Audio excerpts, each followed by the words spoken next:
কুরবানির ইতিহাস, ঐতিহাসিক প্রেক্ষাপট, কোন জায়গা থেকে আসলো, কিভাবে আসলো, কোন ঘটনার প্রেক্ষাপট থেকে আসলো, সেই বিষয়ে আজ থেকে ১৫০০ বছর আগে আমাদেরকে স্মরণ করিয়ে দেওয়ার জন্য মহান আল্লাহ সুবহানাহু ওয়া তাআলা আমাদেরকে ৬ নম্বর পারা সূরা মাইদা ২৭ নম্বর আয়াত আল্লাহ সুবহানাহু ওয়া তাআলা বলছেন, ক্বালা ইন্নামা ইয়াতাকাব্বারুল্লাহু মিনাল মুত্তাকিন।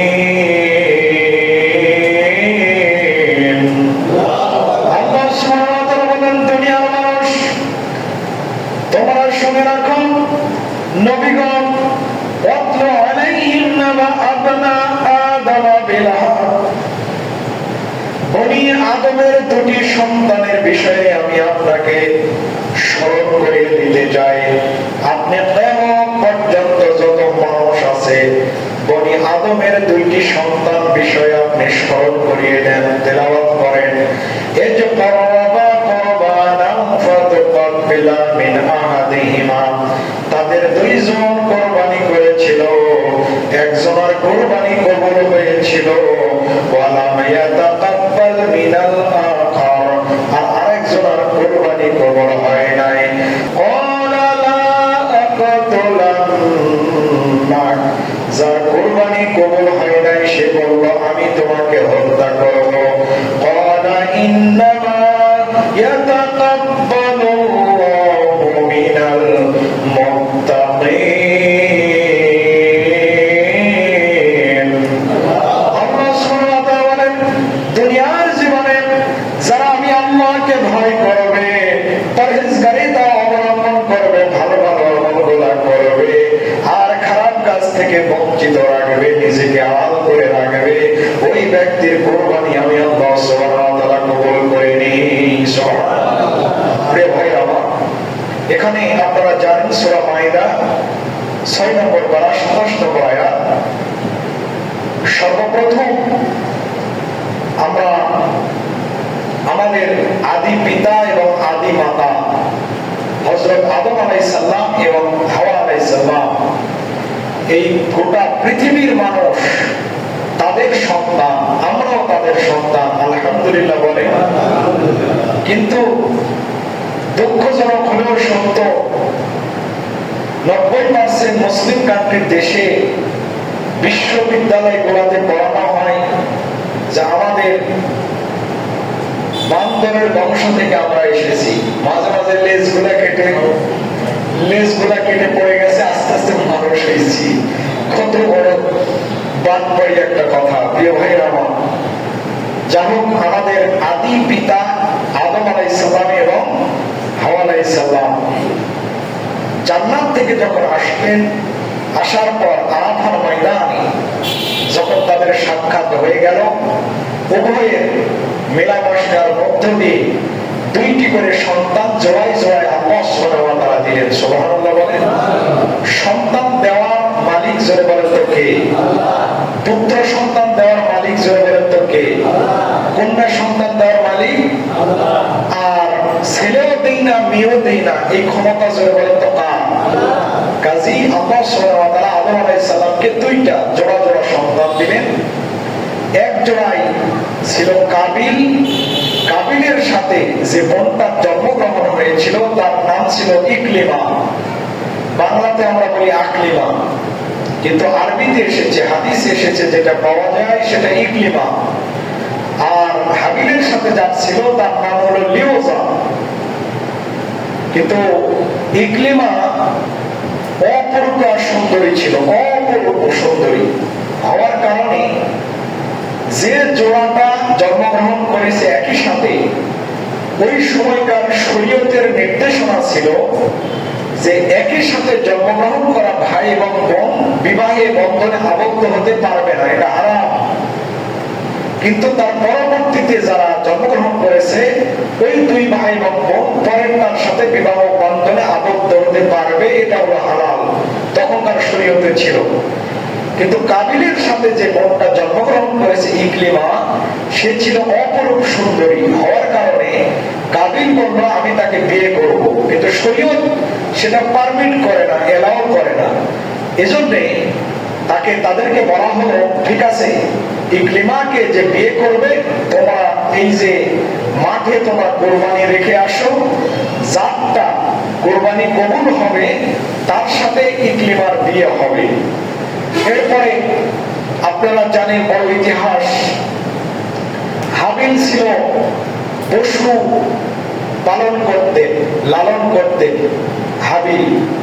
হাবিল সবচাইতে তার পশুর মধ্যে যেটা প্রিয়, দুম্বা, সেটা সে মাঠে রেখে আসলো। আর কাবিল গৃহস্থালির কাজ করতেন, কৃষি ক্ষেত খামার করতেন। সে ক্ষেত খামারের মধ্যে যেই বস্তুগুলা, যেই উপাদানগুলা, যে ধান বা গম বা জব যেটাই বলি না কেন, সেটার জন্য যেটা উচ্ছিষ্ট, যেটা মোর ভালো নয়, যেটা খারাপ বাজে, এইটা মাঠে রেখে আসলো। আল্লাহ সুবহানাহু ওয়া তাআলা আকাশ থেকে আগুন বর্ষণ করে হাবিলের দুম্বাটাকে জ্বালিয়ে পুড়ে ভস্ম করে দিলেন। বলেন না সুবহানাল্লাহ। যারটা জ্বালানো হয় তারটা কবুল হয়। মজার বিষয় হলো, আজও যদি সেই নিয়ম থাকতো, তাহলে আমরা যদি সকলে মনে করেন এই মাঠে রেখে আসতাম, আপনাদেরকে সকলের জ্বালায় দিত, কিন্তু হুজুরেরটা জ্বালাতো না। আল্লাহ কথা কয় না গো, হুজুরেরটা জ্বালাতো না কেন জানেন? হুজুরের যে কত গুনাহ আছে কেউ জানে না, জানে জোরে বলেন তো কে? এজন্য আমার আল্লাহ সুবহানাহু ওয়া তাআলা বলেন, ক্বালা ইন্নামা ইয়াতাকাব্বালুল্লাহু মিনাল মুত্তাকিন।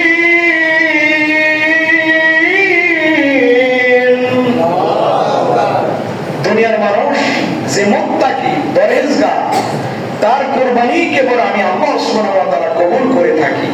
দেখো, ফাতহুল কাদিরের বর্ণনায় পাওয়া যায়, ইসমাঈল আলাইহিস সালামকে যে দুম্বাটা কুরবানি করা হয়েছিল, ওটা হাবিল যে কুরবানি রেখে এসেছিল দুম্বা, সেটা আল্লাহ সুবহানাহু ওয়া তাআলা জান্নাতে উঠায় নিয়েছিলেন। ইসমাঈলের জীবনের বিপরীতে ইব্রাহিম আলাইহিস সালামের শরীর নিচে ওই দুম্বাটা নিয়ে এসে দেওয়া হয়েছিল। বলেন না সুবহানাল্লাহ। প্রিয় বন্ধুগণ, আগের জামানায় শরীয়ত অত্যন্ত কঠিন ছিল। আপনারা জানেন, ঈসা আলাইহিস সালামের জামানায় যদি নাপাকি লাগতো চামড়ায়, চামড়া ঘষে ঘষে চামড়া তুলে ফেলতে হতো। সুবহানাল্লাহ বলবেন না? যতগুলা জামানায় যতগুলা নবী রাসূল এসেছে, যতগুলা জামানায় নবী রাসূলের যত উম্মত এসেছে, সবগুলা উম্মতের চাইতে আমার আপনার কলিজার টুকরা নবীর উম্মত মানে আমরা সব চাইতে সহজ শরীয়ত আল্লাহ সুবহানাহু ওয়া তাআলা আমাদেরকে দিয়েছেন। বলেন না সুবহানাল্লাহ।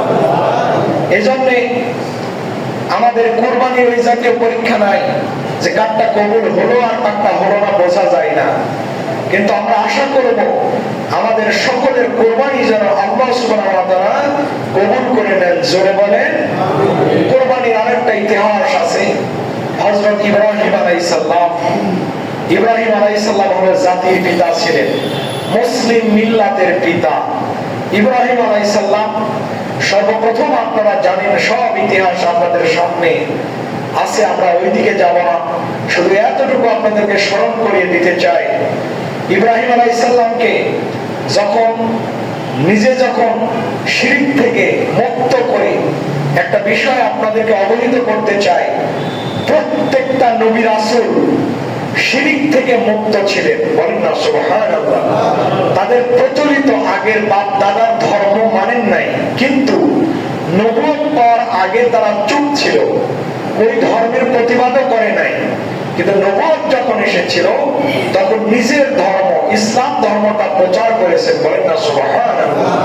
যখন নবুয়ত পাওয়ার পর ইব্রাহিম আলাইহিস সালাম মূর্তির বিরুদ্ধে, মূর্তিকে পূজা করে যখন রক্তটা মূর্তির নামে জবাই করে রক্তটা মূর্তির গায়ে মাথায় মেখে দিত, ঠিক এই সময় ইব্রাহিম আলাইহিস সালাম বললেন, যে মূর্তি কথা বলতে পারে না, যে মূর্তি নিজে খাবার খেতে পারে না, তার মাথায় যে তোমরা জবাই করে রক্ত রেখেছো, এটা আল্লাহর দরবারে কবুল হবে না।